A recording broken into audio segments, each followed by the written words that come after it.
The controversy around student pronouns is reaching a boiling point in a couple provinces here in Canada, and Saskatchewan is so far going further than anyone else. Now to Saskatchewan, where the province's new school pronoun policy is facing a legal challenge. That Saskatchewan policy change comes on the heels of similar changes made in New Brunswick.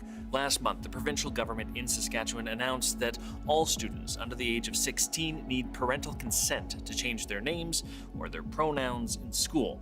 Essentially, that means how students are referred to by their teachers and peers day in and day out. That is now subject to both their parents' knowledge and consent. It is, by its very design, an inclusive policy, and when we have the opportunity as a government to look at a policy that is going to bring parents closer to their children's education, we're going to look at that policy very seriously. Premier Scott Moe says that he brought in this new policy to protect the rights of parents, to keep them involved in their kids' lives. Biggest thing, putting the parents back in the driver's seat of their children's education, their children's well-being. But many other parents and advocates say otherwise. I worry about, are they going to be safe? Are they going to get the same death threats that I got? Because I spent all of my high school experience worrying if I went around the wrong corner, I might be stabbed. Protests have happened recently in both Saskatoon and Regina against the policy. And Saskatchewan's highest court, well, it's not ready to make a decision just yet. A judge ruled today the protection of these youth surpasses that interest expressed by the government, pending a full and complete hearing. The Saskatchewan government is firing back. Premier Scott Moe promising to use the notwithstanding clause next month to bypass the courts and force the policy through. The courts have halted any changes to school policy until they've had time to review it. But the government wants it done now. So, how far could Scott Moe go to get it enforced? Back in August, the Education Minister, Dustin Duncan, introduced a new set of rules for the upcoming year. Those new rules say that when a student requests that their preferred name, gender identity, and/or gender expression be used, parental or guardian consent will be required for students under the age of 16. We demand consent from parents for any number of things. This is an area that obviously we want to provide support to that child, which will at that time be probably the most significant thing that they have considered. If a parent doesn't consent, or if a student just doesn't feel comfortable asking for permission in the first place, then teachers are going to be required to use the original name and pronouns of the child. And if that sounds familiar, well, remember this. New Brunswick Premier Blaine Higgs is facing a possible rebellion in his caucus after the government announced changes to LGBTQ policy in schools.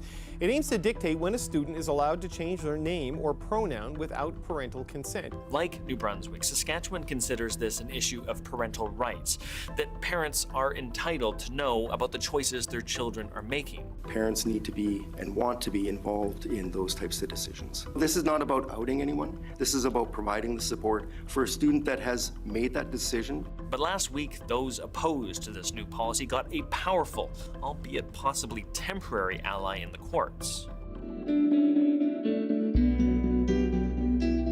Here in Canada, provincial governments are tasked with deciding how public schools are run, but they're not the final authority. They have to consider the Charter of Rights and Freedoms, which is what You Are Pride, a Regina-based LGBTQ advocacy group, says Saskatchewan didn't do. It is undeniable that this is an infringement on people's basic human rights.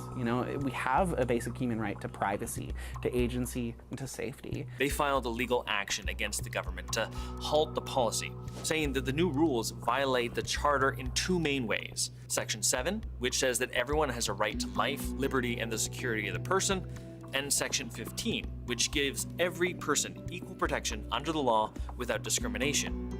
And in a decision last week, Justice Michael McGaugh found this, that there was no indication that the ministry discussed this new policy with any potential interested parties, such as teachers or parents or students, and that there's no indication that the ministry sought any legal assistance to determine the constitutionality of this policy. The justice granted You Are Pride an injunction, which essentially hits pause on this whole situation pending, quote, a full and complete hearing into the constitutionality of this policy. And he added that this is one of those really clear cases where injunctive relief really is necessary. Because if the government gets it wrong, it could cause irreparable harm. The Saskatchewan government, however, was unfazed. We've said for a number of weeks now that there are tools available to the government to ensure that this policy is in place moving forward through the next number of months and years, and that is going to be the case. And so it's, recalling the legislature, passing this piece of legislation as quickly as possible is really and lines up with what we have been stating for a number of weeks.